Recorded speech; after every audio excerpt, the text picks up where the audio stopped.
دغه دوه شعرونه به وړاندې کړم او بیا به پروګرام په مخ کې ځي. د دوی بهر د غزل دوه شعرونه راته یاد وه، هغه مې په دې موبایل کې زر ولیکله. وایي چې تا بایللی یم یاره، تا بایللی یم یاره، زه اوس بیا د وفا نه یم، په یو سانګ یم لګېدلی یم، ژوندی خو د سا نه یم.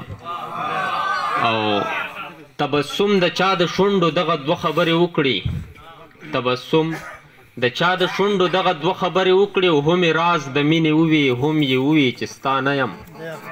او زلیخه خو زلیخه وه اشرفو کې جانان واغست، زلیخه خو زلیخه وه اشرفو کې جانان واغست، ستا کوڅه هم هغه ښار، خو زه د مصر بادشاه نه یم.